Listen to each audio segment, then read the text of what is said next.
In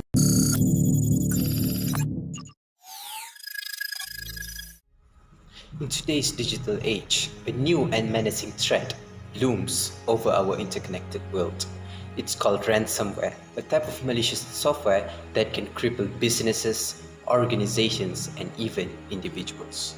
Join us as we delve into the dark world of ransomware attacks, understand their devastating impact, and learn how to protect ourselves. Ransomware is a malicious software that encrypts our valuable data, holding it hostage until a ransom is paid. We can easily understand this with an analogy. A thief who trespasses our house and locks our belongings inside a safe box and demands a ransom from us to retrieve the key for the safe box and our belongings. Now, let's take a closer look at how these attacks are orchestrated and the sources from which they emerge.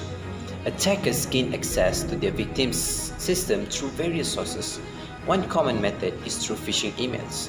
They send deceptive emails that look legitimate, tricking you into opening malicious attachments or clicking on harmful links. Another way ransomware strikes is through compromised websites.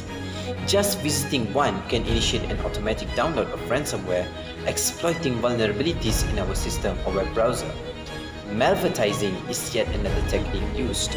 Malicious ads on legitimate websites may contain hidden code that automatically downloads ransomware to our computer. Drive-by downloads are particularly sneaky. By simply visiting an infected website, ransomware can be downloaded into our computer without any user interactions. Lastly, ransomware can spread through infected USB drives or removable storage devices. Connecting such devices to our computer may trigger the execution of ransomware. One of the most notorious attack vectors is phishing. Imagine receiving an urgent email or messages seemingly from a trusted source and demanding immediate action. Beware, these are cunningly crafted phishing attempts.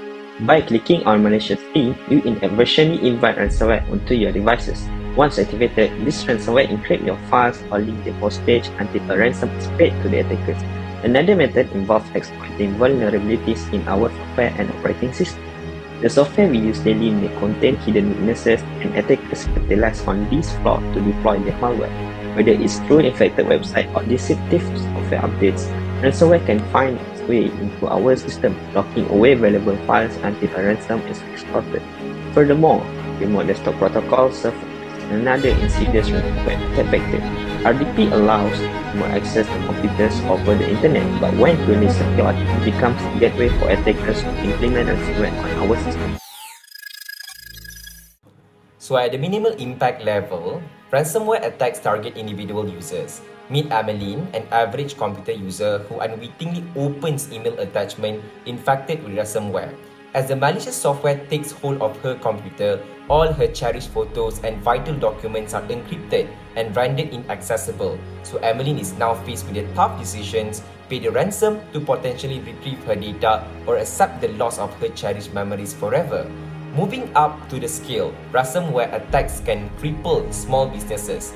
Enter Smith & Co. Accounting, a local firm handling financial records for numerous clients. A cyber criminal exploit the vulnerability in their network, encrypting their critical data, and as a result, Smith & Co. Accounting faces operational disruption, loss of revenue due to the halted services, and the daunting task of negotiating with the attackers to regain control of their businesses.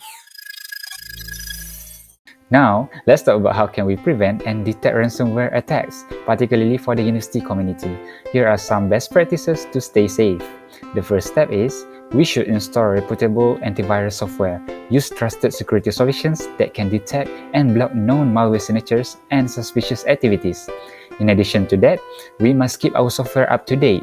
Regularly update our operating system, antivirus software, and other applications to patch vulnerabilities that attackers could exploit. The third step is, we must be cautious with email attachments and links. Avoid opening email attachments or clicking on links from unknown or suspicious sources.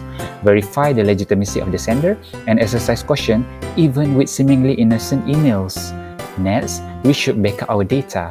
Regularly backup important files to an external hard drive or a cloud storage service. This way, even if our files are encrypted, we can restore them from a clean backup. Last but not least, we must educate ourselves and others, stay informed about the latest phishing and ransomware techniques, educate ourselves and the university community through awareness campaigns, workshops, and training sessions.